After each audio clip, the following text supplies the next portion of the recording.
আমি সবজি পিঠা বানাবো, দেখতে হবে পেঁয়াজুর মতন। প্রথমে আমি 1 কাপ ডাল ভিজিয়েছি, কারণ ডালটা ভিজিয়েছি এই কারণে, কারণ এখানে আমি ময়দা এমনকি চালের গুঁড়া ব্যবহার করব না। তারপরে এই সবজিগুলো দিব, আর এখানে দিব চালের গুঁড়ো আর ময়দার পরিবর্তে আমি দিব পাউরুটির গুঁড়ো।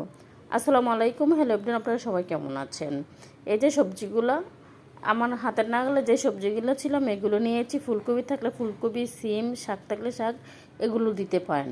তো আমার কাছে বাঁধাকপিটা ছিল, তো আমি বাঁধাকপি, আলু, গাজর, টমেটো এগুলো দিয়েছি, কাঁচামরিচ পেস্ট যা আসতে এগুলো দিয়েছি, কারণ এটা হবে জাল জাল করে হবে, খেতে অনেক মজা। আপনারা খেয়ে দেখেন।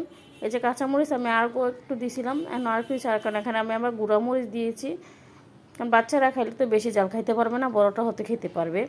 আর অনেকে আছে যে গ্যাস্ট্রিকের সমস্যা, আমি চালের গুঁড়ো দিই না এই কারণে, যাদের গ্যাস্ট্রিকের সমস্যা তাদের খাইলে গ্যাসের সমস্যা হয়, এই জন্য আমি চালের গুঁড়োটা দিই নি। এই জন্য আমি পাউরুটিটা দিয়েছি, পাউরুটা গুঁড়া করে দিছি এই কারণে, কারণ সবজি তো আপনার লাচা লাচা হবে না, এর জন্য এটা দিলে লাচা লাচা হবে।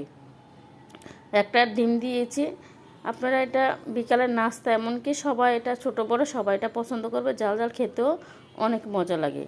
আপনারা আমার মতন করে বানিয়ে দেখবেন, খেতে অনেক মজা, এমনকি এত শক্ত না আর একবারে নরমও না, খেতে অনেক মজা হয়েছে। আমরা খেয়েছি, আমরা বুঝলাম।